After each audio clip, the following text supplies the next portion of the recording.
We have developed speed, but we have shut ourselves in. Machinery that gives abundance has left us in want. We think too much and feel too little. More than machinery, we need humanity. We know the air is unfit to breathe and our food is unfit to eat. As if that's the way it's supposed to be. We know things are bad, worse than bad.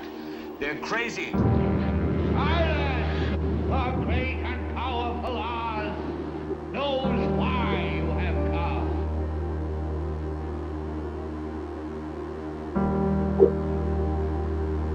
You've got to say, I'm a human being. God damn it. My life has value. You have meddled with the primal forces of nature. Don't give yourselves to brutes. Men who despise you, enslave you, who regiment your lives, tell you what to do, what to think, or what to feel, who drill you, diet you, treat you like cattle, use you as cannon fodder. Don't give yourselves to these unnatural men with machine minds and machine hearts.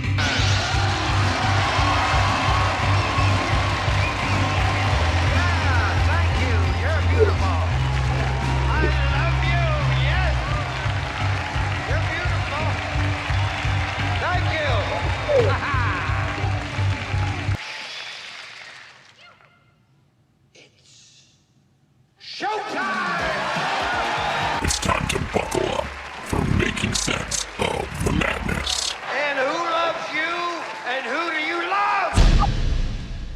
Hey everybody, Jason Burmis here, and we got a great show lined up for you today. As you know, we have obviously been covering the Epstein news recently, and literally for over a decade and a half in many of the arenas that no one else will touch. I hope that you did check out the Mario Nafal great debate, because there are so many people that are still rooted in ignorance and denial, and this idea that there is not a vast amount of documentation about Jeffrey Epstein and his co-conspirators, as well as the operations that they were carrying out. We're going to get into that, and we're also going to get into the death of Virginia Giuffre Roberts for a bit with my guest, Nick Bryant. If you are unaware of Nick's work, Nick is the author of The Franklin Cover-Up. He has been in journalism for several decades plus and is one of the foremost experts in this case. So right out of the gates, Nick, I know you're itching to get going. First of all, I didn't have a whole lot of expectations that Trump was going to release all this evidence, despite the noise, despite what Pam Bondi was saying, etc. Even when Trump was asked initially before the election about RFK, JFK, MLK, 9/11, and Epstein, he was very hesitant about Epstein. He said, the other one's more, I don't know, I guess maybe we'll do the Epstein thing, etc. What were your thoughts then? What are your thoughts now? And where are we in the Epstein case? At the time, I was incredulous, of course, because I know how deep Epstein runs in our government. But when Pam Bondi came out on national television and said, I've got the Epstein, I think she used the list on my desk and I'm reviewing it and it's going to be released in a couple of days, I thought to myself,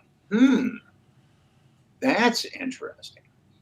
And then what she ended up releasing, I released the Black Book and also Flight Logs in 2015. And I released more incriminating information on Jeffrey Epstein and his ilk than she did.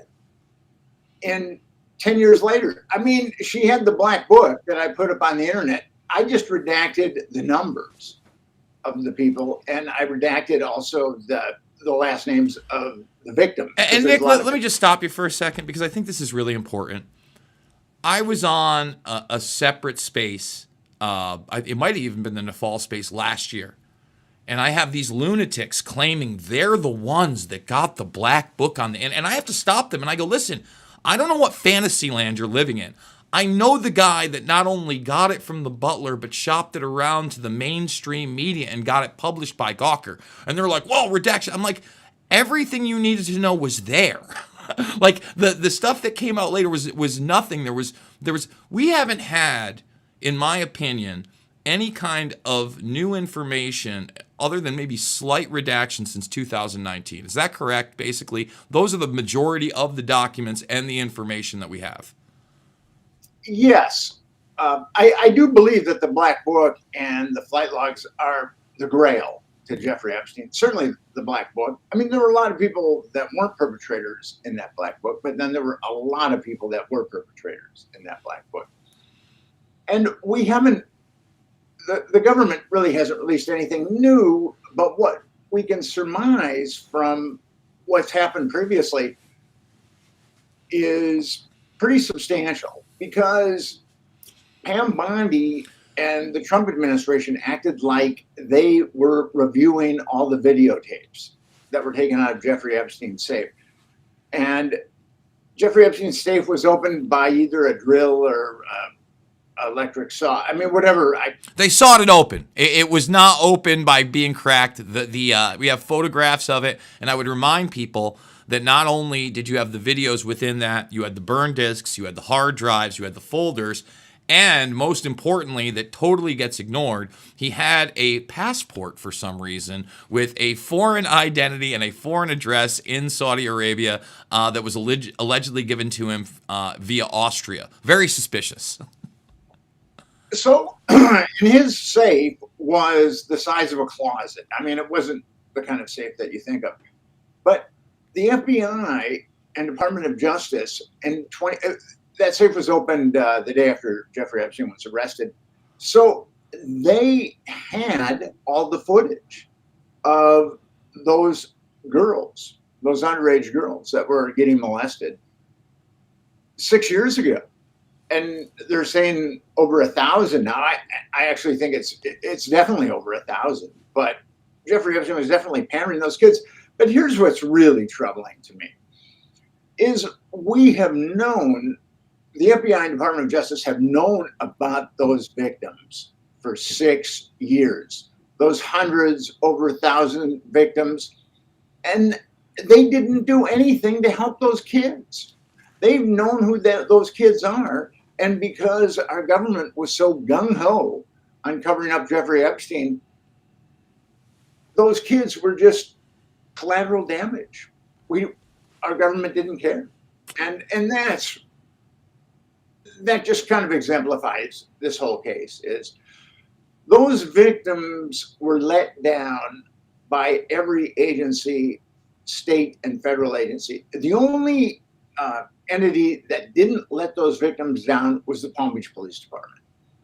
And Michael Ryder, he's a real hero here. He was the chief of the Palm Beach Police Department, and he took a lot of heat for investigating Jeffrey Epstein. And they ultimately located 23 victims. But he took a lot of heat, and then that case was taken away from the Palm Beach Police Department and given to a very corrupt grand jury. And then ultimately the feds got involved, and it even got more corrupt. So that's why this case is so important. I've been writing about child trafficking for 22, 23 years and researching it. And I wrote a book about it, a large trafficking network, as you know, that was kind of Epstein was kind of a carbon copy of it in a lot of ways. And people ask me after they read the Franklin scandal, they say, well, this can't possibly be going on. And I say, and I invariably say, wherever there's a demand, there's a supply. That's just the way free market dynamics work. And with this situation, with the Epstein situation, with the Franklin situation, you had these victims let down by state and federal authorities. There was a subcommittee of the Nebraska Senate that didn't let these kids down, but they took a tremendous amount of heat, and they were ultimately steamrolled by state and federal agencies. And the same thing happened with Epstein. The Palm Beach Police Department was steamrolled by state and federal agencies. So let's talk a little bit. Let's start with the Palm Beach case, because one of the things that I kind of want to establish here is that although Epstein was absolutely a serial pedophile, it wasn't as though he was running like a brothel. In other words, people weren't scheduling to come in and out. He was using these girls not only to recruit other girls for that network, but then they would go to parties He would use them as influence. That's how he would pimp them out. So say I want to cut a deal with Prince Andrew, maybe in some arms trades or something else. Maybe we'll go on vacation with Virginia Giuffre Roberts because he seems to like her. Or perhaps he has a group at the island and maybe the business isn't going that well, but everybody's partying and someone ends up in bed with an underage girl. He's taped that. Now that business deal that was a little sour may actually go through. That's how these blackmail networks work, correct? Especially, yes. Especially if there's a child or someone who's underage. If you're on film with someone who's underage, you're owned. That's just the way it is. And when I was cutting my teeth on the Franklin scandal, and I realized how big and massive it was, and that it was hooked into intelligence, and my head was spinning, and I ultimately got to a blackmail photographer for the Franklin network, and I basically said to him, "How does this work?" And he goes, "Once you're compromised, it's like you're on a yacht. It's a beautiful yacht, and it's a beautiful day, and you can have anything you want on the yacht. But if you decide to get off the yacht, the people on the yacht are going to make sure that you drown." So there's zero incentive for people to come clean about this. It would destroy their families. It would destroy their careers. So that type of blackmail is the most powerful blackmail of all. So let's talk about Palm Beach and the intelligence network. Now, for a long time, the intelligence stuff was never really discussed, but then you had this, I would say, resurgence in the case and interest right around the time that even Donald Trump brought it up in 2015 with Hannity. You know, the Whitney Webbs of the world were surfacing with their pieces. Vicky Ward ends up coming out and saying that Acosta, who was a part of the Trump administration at the time, I believe he was the Treasury Secretary, had cut the sweetheart deal with him because he was told that Epstein was intelligence and it was above his pay grade. Now, this is one of my arguments I make to people when they try to say that he wasn't. I say, well, number one, she said that, and she said he was connected to Adnan Khashoggi, a prominent arms dealer and a man who had a harem of women himself. Weird. But when Acosta is asked, he doesn't deny it. And not only does he not deny it, he talks around it. And then within, I think, 48 hours, maybe even 24 hours of that interview, he's standing arm in arm with Donald Trump resigning from his position. So to all those that say that that's a nothing burger, number one, Vicky Ward was never sued. The man lost his job. He's never spoken out against it since. The only thing that makes sense is that is true. And we should also remember that Alan Dershowitz helped cut the deal and is now actually saying he knows who was on the videos because he's seen parts of them. When Epstein went down and Alexander Acosta, you're right.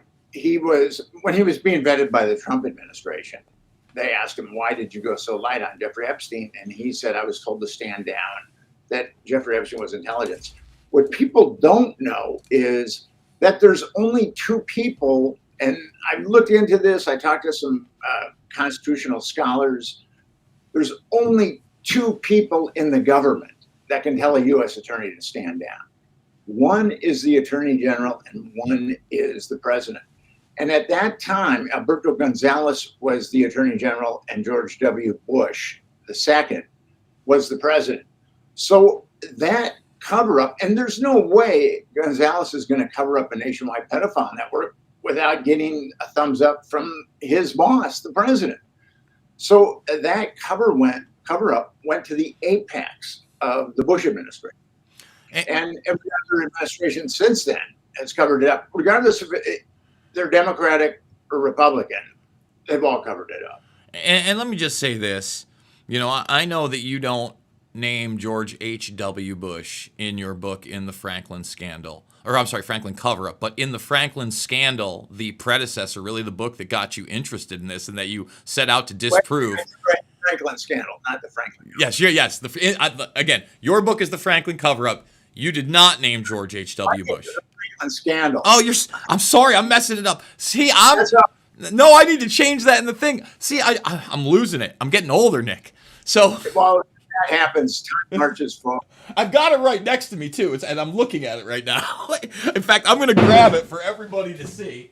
Now that I've put the wrong thing up there, it is right here: the Franklin scandal, a story of power brokers, child abuse, and betrayal. And you know, I brought this. I showed people on the Mario Nafal broadcast just your bibliography, and I encourage people. I go, listen, if you don't want to read the book, okay, start here, right here, and there's about 100 pages of documentation to go with this book. And as I was trying to say, in John DeCamp's book, he does name George H.W. Bush as one of the high-end clientele. Although you don't, you actually find more victims during this research than even the initial Troy Bonner, Alicia Owens, and Paul Bonacci, correct? I had a list of 60 victims, and it was my job to find victims, find as many victims as I possibly could. And a lot of them were very marginalized. They had come from dysfunctional families. They'd been put in various institutions. They'd become drug addicts. They'd become felons. And a lot of them didn't use their social security numbers. But I was able to find 13 of the 60 victims, and I got 11 of them to talk to me. And there were sometimes I would look for someone for a very, very long time, and then I would call them up, and that conversation would last about 10 seconds. And that's what happened when I got the Epstein's Black Book in 2012. The victims were the first people that I started contacting, because you need to talk to the victims. And these victims that I called, a lot of them didn't want to talk to me, but some of them did. They said that they were being flown around the country. They talked about this island. And at that point in 2012, Jeffrey Epstein was a lone pedophile. And as soon as I got that Black Book and I started talking to these various victims, I realized this is a network. I suspected it was a network because that grand jury had been cooked so badly. But when I started talking to these Epstein victims, and then they started telling me about an island that they were flown to, then I knew immediately that I suspected that I was dealing with a network because of my prior research. But at that point, I knew absolutely that I was dealing with a network, and that network had been covered up by. And what the feds did is the feds had a list of 34 Epstein victims. Actually, I have that document. But they were aware of 40 Epstein victims. And they wanted to circumvent the Crime Victims' Rights Act, which basically states that if you're a victim of a crime, the prosecutors have to apprise you of its adjudication, and you do get an opportunity to challenge your perpetrators face to face, or say what you want to do, or say what you want to say to them. And that was, the victims in Epstein were completely deprived.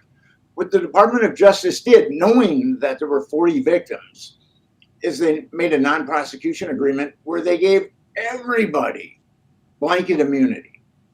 All right, can we talk about that really quickly? Because again, that's something that I don't think most people understand, because they continually talk about a client list. And I go, listen, we already have co-conspirators as a part of that deal that we know about that have been sued in civil court. Leslie Groff, Sarah Kalin, Nadia Marcinko, a.k.a. Marcinkova. I believe there's another one I'm forgetting right now. Leslie... No, Leslie Groff I mentioned, right? Groff, and then there was Adriana... That's the one. But again, we know this covered multiple people. Ghislaine Maxwell was probably covered in this as well. However, it appears that the court of public opinion is what pushed the SDNY to do Epstein and then eventually her go down.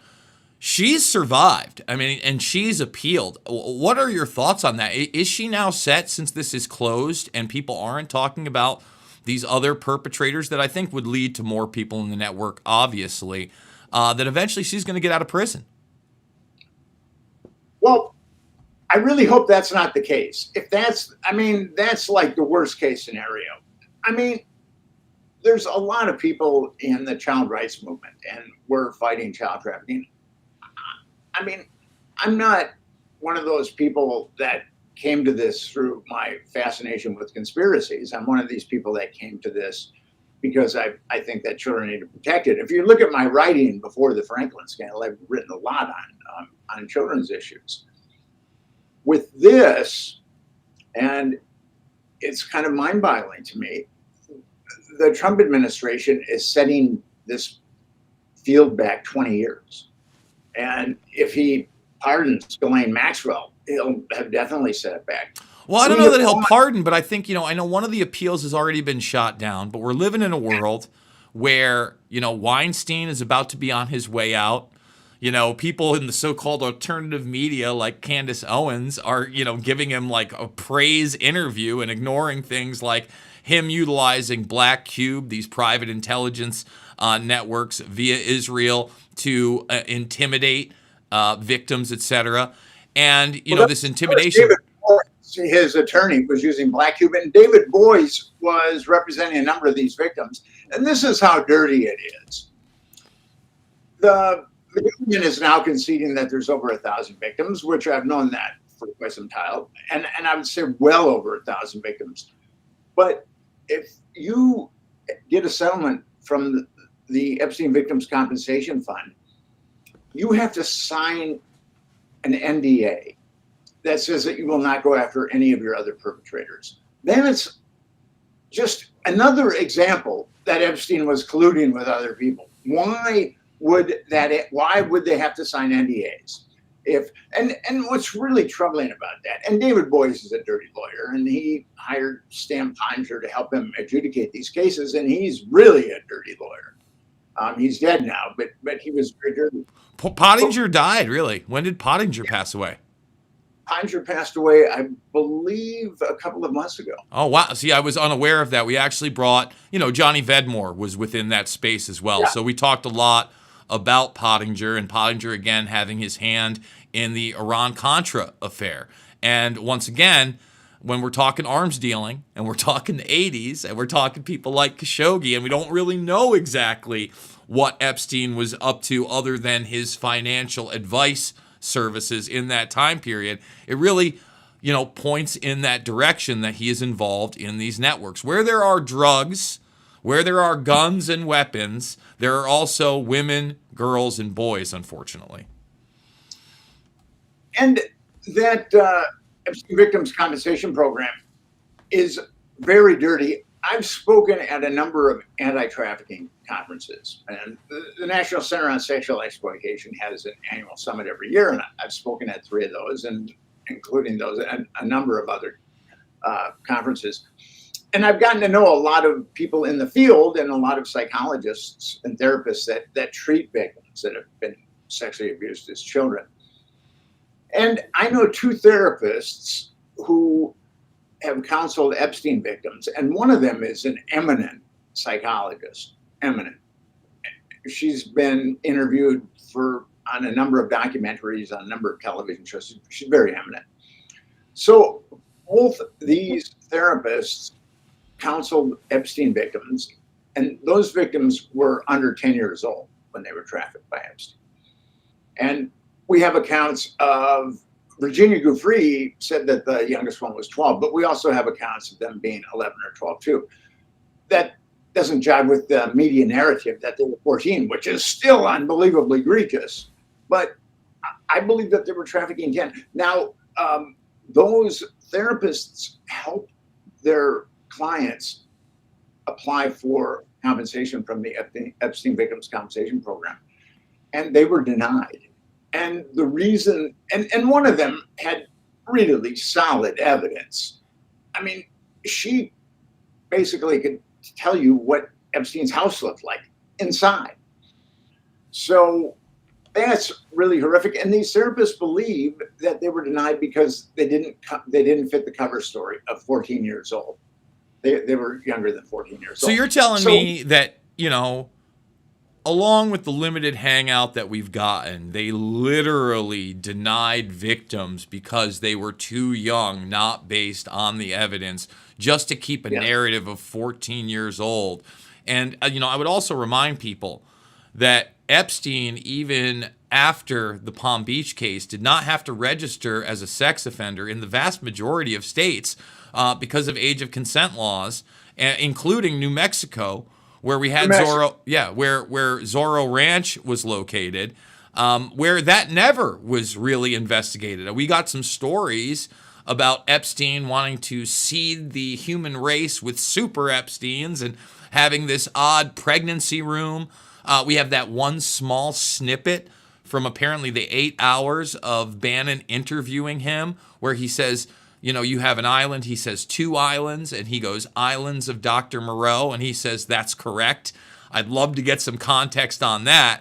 But when you're dealing with this guy and young girls, that transhuman technology, or at least what is public out there, we got a guy like Peter Nygard on tape trying to impregnate younger girls and then take their placenta tissue or fetal tissue so he could use it as stem cells to extend his life. Do you think these type of things were also on the table, and maybe that's one of the reasons that, other than the sexual proclivity, he would try to get them so young?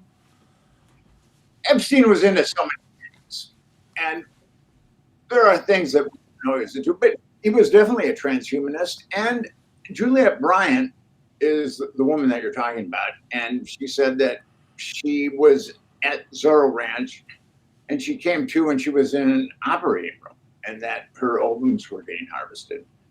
And when we think about that, we think of Boys Brazil, but actually with Epstein, it's Boys Brooklyn. And it's not that difficult to clone someone. Once in 1996, Dolly the sheep was cloned. And I knew at that point, when we can clone sheep, we can clone humans. And I knew at that point that there's got to be megalomaniacs out there, megalomaniac billionaires that are cloning themselves. And to clone someone is very interesting. It's really not rocket science. You got an ovum, you take the DNA out of the ovum, you put the DNA that you want in the ovum, and then you give it an electrical charge. Sometimes the charge is going to start the mitosis process, which is the cells dividing, and other times it's not. It's kind of it's a hit or miss. But there are people in New York City that are cloning their French bulldogs for $60,000, and actually you can clone a human right now for 1.5 million. So, and these guys had billions. So absolutely, they were cloning each other. I believe that. I have no doubt about it. And again, I stick to what I can prove, but it certainly seems that they had the resources for it, not only the will. And again, I'm waiting for those interviews, Steve. Love to get the insight onto what he's going to tell us himself so we can get into more investigations. I want to move quick to Virginia Giuffre Roberts. Go ahead.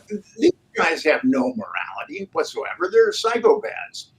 And they have the technology to clone themselves. And they've got the money to clone themselves.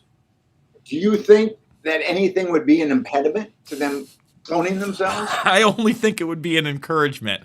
I'm just saying again, I tell people what's out there and where they can find it because I know a lot of this stuff gets into science fiction. And I do want to make it clear that when I'm talking about cloning and you're talking about cloning and talking about French bulldogs, we're not saying like a fully gestated human so he could clone himself and put it in prison. We're saying you could clone and then literally raise a baby that would be your genetic duplicate. That's actually how the technology works. I want to move go ahead. One more thing about the Existing Victims Compensation Program. 225 women, young women applied for settlements. And David Boies and Jordana Feldman was integral to the 9/11 victims compensation. So, and David Boies is David Boies. And they had no overt criteria of who would get settlements and who wouldn't. And some of the settlements were 5 figures, some of the settlements were 6 figures. And we have no idea. But there were 225 women that applied, and there were 150 women that were given settlements. And then 12 declined because they didn't want to sign NDAs. And look, I can understand. Honestly, that gives me great respect for them because, again, these NDAs literally tie your hands behind your back, and then people are going to look at you differently if you break those NDAs later on. Why would you sign one in the first place if this was so important? And it brings a whole, I wouldn't say moral conundrum, but it brings a problem to the court of public opinion in that arena and lets them cast doubt. So and people don't even know about that, and that's how victims heal themselves. Mm-hmm. Victims of this type of abuse heal themselves by talking about it and letting other people know about it. And the victims compensation program just completely shackles them from, and also it does something that the government can't do. Mm-hmm. It shuts these women up. The government cannot shut them up, but these NDAs do. Well, I would also say that, you know, a lot of these women have obviously lived extremely tough lives during and then after the fact. And that, excuse me, brings me to Virginia Giuffre Roberts. Okay, because again, although I'm labeled as such, I don't consider myself a conspiracy theorist. I don't break my jump to conclusions mat out every time something happens. And I try to look what the available evidence is. And I remember right before the suicide, I think within 2 or 3 weeks before, you had that weird car accident that was a bus accident. But then the bus driver came out.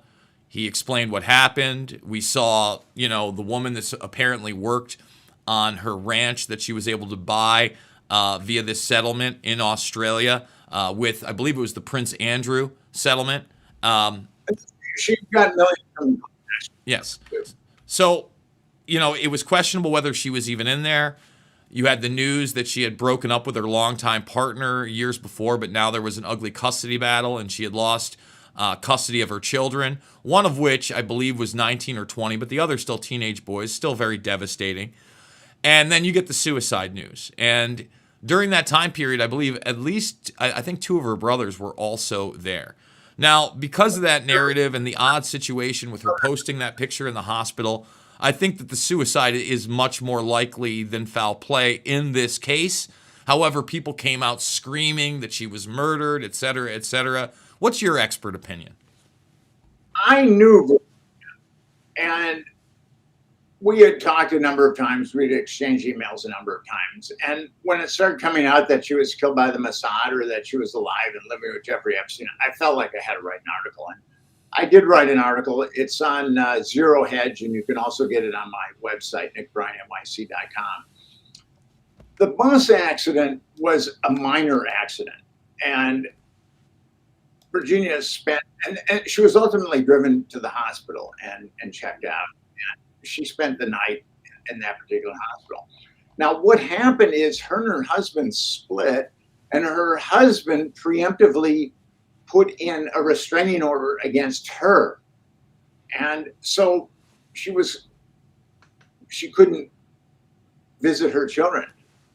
But she ended up in a hospital the second time. And that's the picture that we see of her battered and bruised body. That was not a bus.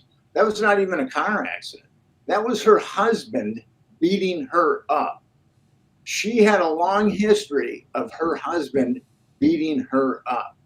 And I believe that she reached out to the children, and then her husband just beat her up, and her husband has possession of the children. And people that suffer from child sexual abuse, their suicide rate is 3 times higher than the general population. And plus, they have a tendency to marry abusers. And Virginia, I believe Virginia, the first time Virginia was molested, she was 7 years old, that we know of. And then she was put in foster care, and she was out on the streets at a very young age. And she was conscripted by a pedophile named Ron Eppinger. And he rented an apartment for Virginia, and pedophiles would come in during the day and during the night and molest her at will. And then the FBI started to move in on Eppinger, and then basically he hawked, after he was very violent to her, he hawked her to one of his buddies that was using her. And this guy was also very, very nasty. And then the FBI broke down that door and found Virginia in bed with this guy. And ultimately, she was going to go into foster care, but her father said that she would take her. And within a couple of months of that, she met Ghislaine Maxwell.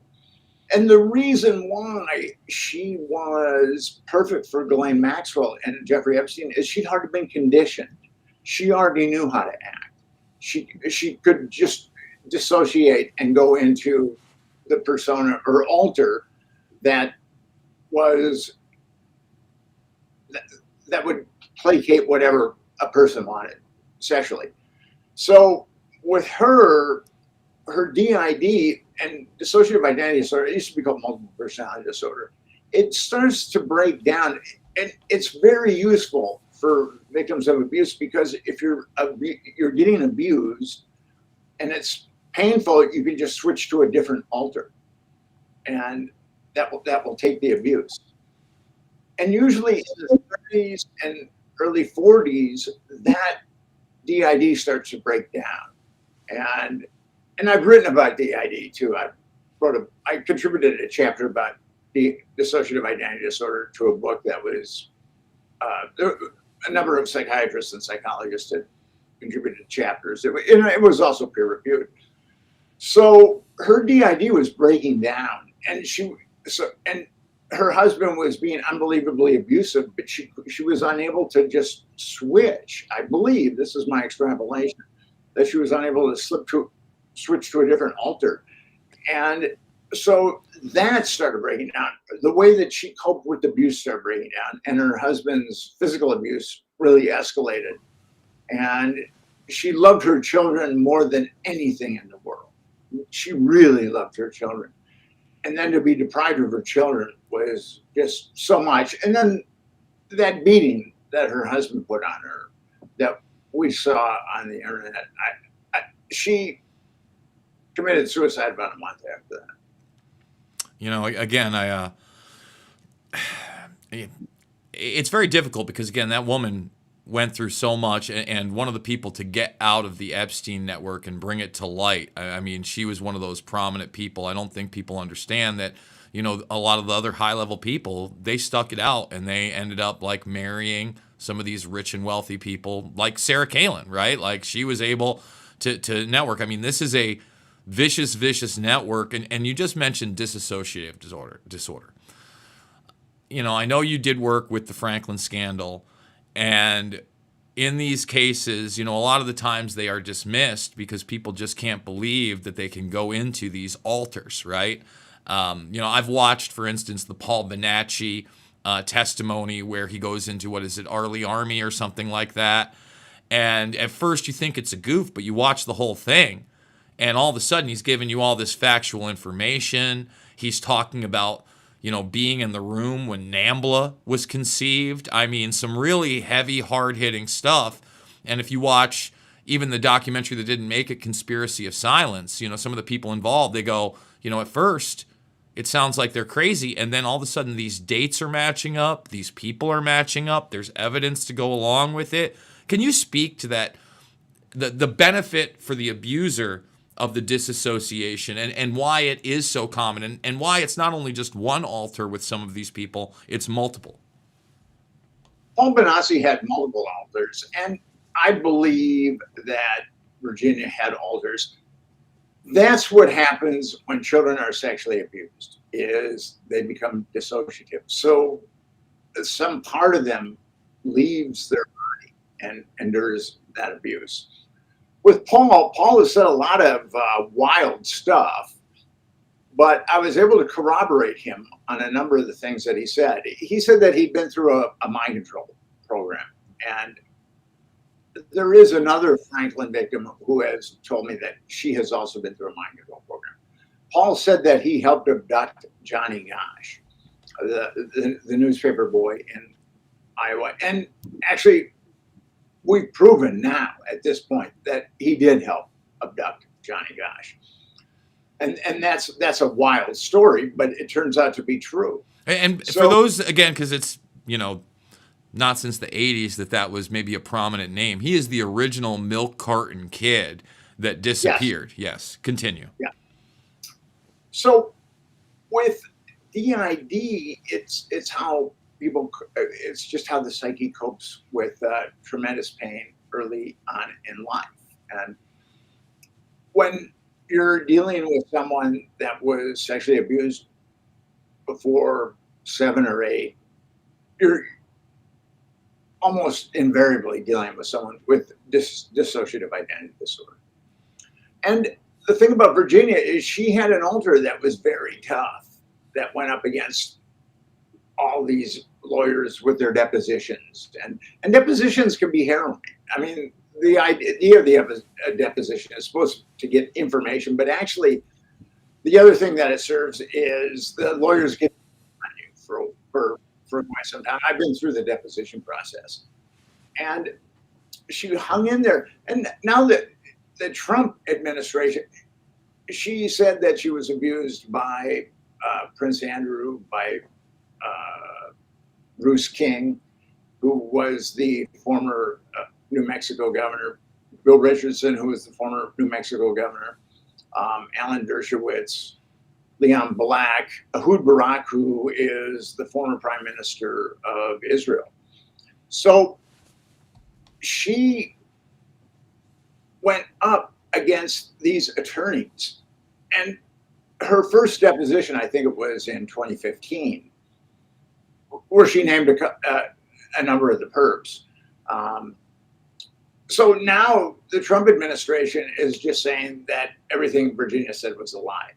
She did waffle on Alan Dershowitz, but I believe that my personal opinion is that Alan Dershowitz had some leverage on her. I don't know what it was. Her attorneys won't tell me what it was, but I do believe that Alan Dershowitz had some leverage on her. And now that I know about her family dynamics with her husband, I think it would have been relatively easy to get some leverage on Virginia. Dershowitz is an interesting character in this, and somebody, that we haven't named via Epstein, that also points to not only political power, but you just mentioned Ehud Barak, the Israeli connection. That would be Les Wexner. And I bring him up because Dershowitz represented Wexner. Wexner was kind of able to defeat all of the allegations and civil suits.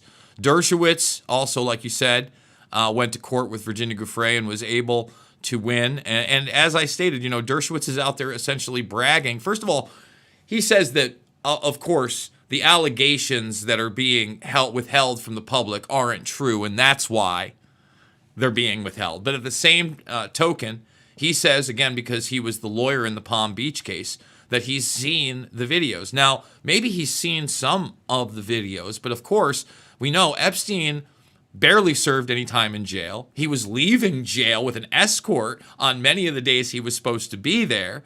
And underage girls. Yes, and he was able to, have not only the Palm Beach place in Florida, we have the islands, we have New Mexico, and we have New York, where he was conducting these surveillance, and that wouldn't have necessarily been there either. What are your thoughts on what Alan Dershowitz has put into the public arena, and do you believe that he is part of the compromise in this Trump administration? Not only because Trump had a relationship with Epstein himself, but that close-knit network of Dershowitz being both Trump and Epstein's lawyer. I had heard some things about Dershowitz even before I got into Franklin in 2002, and you think, well, that's very strange. But what people don't know is two attorneys that represented Virginia Giuffre, Brad Edwards and Paul Cassell, and Cassell had been a federal judge. They said that Dershowitz was a perpetrator, and they backed Virginia up when Virginia said that Dershowitz was a perpetrator. And Dershowitz sued them for defamation. They countersued for defamation.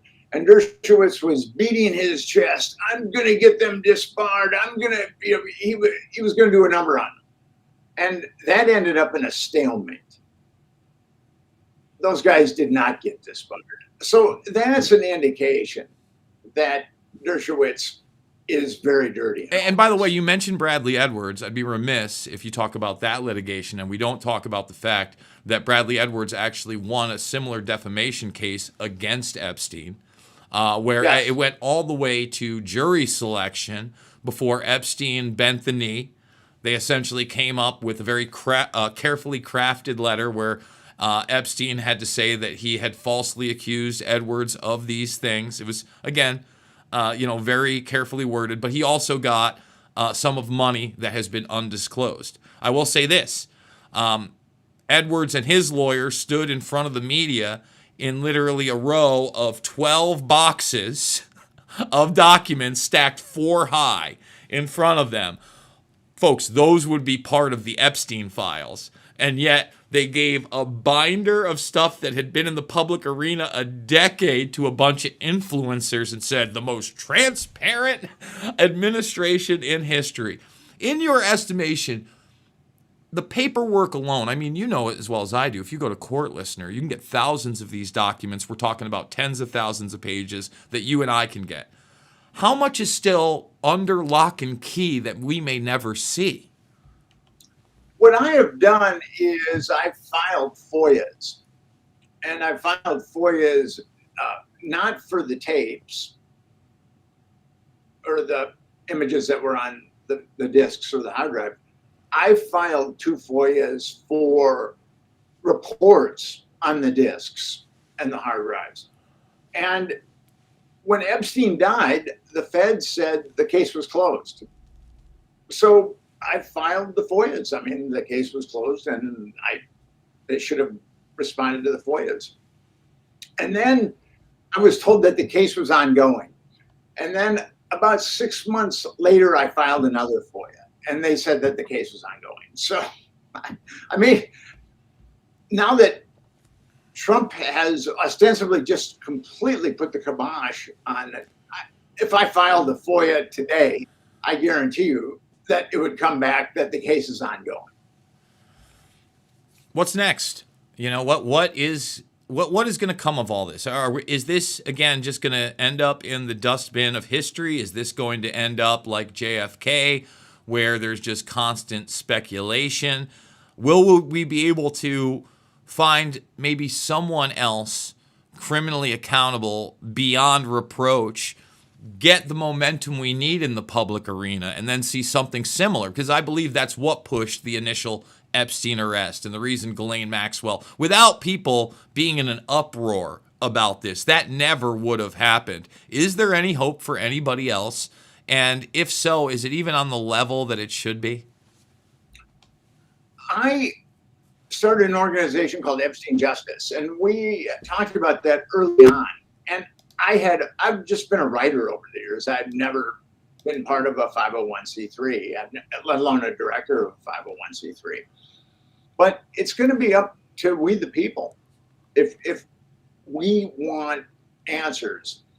And Epstein Justice, what we're vying for is a congressional commission that's going to independently investigate this. And I might sound like I'm deluded that this is going to happen, but I believe that as Americans, we need to do this.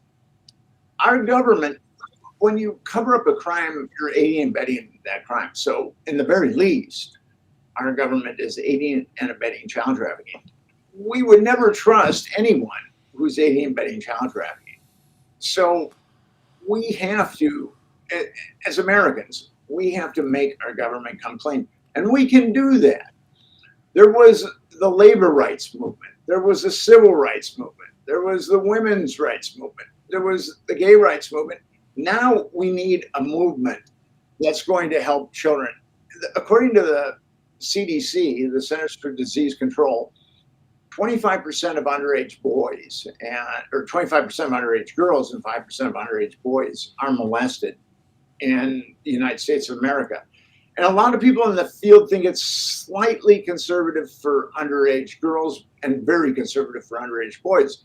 But if you just go with the CDC numbers, you're looking at over 50 million Americans that have been molested as minors. And according to the Department of Health and Human Services, they did a study. They're estimating that between 225,000 or 240,000 and 300, between 240,000 and 325,000 women and children are trafficked in the United States every year. Now, here's where it gets mind-boggling, is that there was a study that came out. It was the 2023 Federal Human Trafficking Report. So we've got millions of people that have been molested, millions of Americans that have been molested as minors, and we've had millions of Americans that have been trafficked in our lifetime. And in 2023, there were 664 people charged with child trafficking. So we're talking about a fraction of 1%, and there's millions of hours of child abuse material on the internet. And in 2023, there was 1,375 people that were charged with making or distributing child abuse material. So we're talking a fraction of 1% of these criminals ever get charged.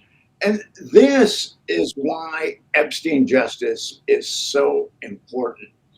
If we allow the Department of Justice to completely be apathetic and unresponsive to victims in a proven trafficking case, the Epstein case, that sends a message to millions of victims that they have no hope and no voice.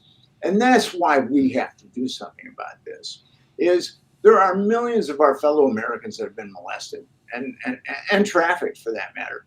And we have to let them know that they can stand up and they can say, I was molested. If the way that the Epstein plays out and it's just quashed, think of all the people, all the victims that are going to think that they have no voice and no hope for justice. That's why Epstein Justice is very important. And when I first was on your show talking about Epstein Justice, we didn't really have a modality to really do what we were trying to do, which is get a congressional commission. And now we do. And I would really strongly suggest to the people that are viewing this or listening to it that they go to EpsteinJustice.com.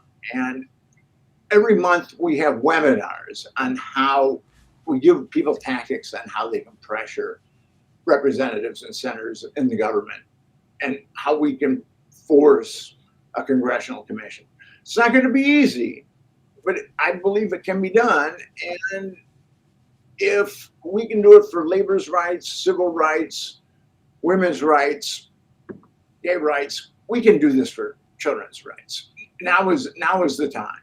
And the fact that we're only charging a fraction of 1% of the people that are molesting children, trafficking children, making child abuse material, our society has to do much better than that. I totally agree.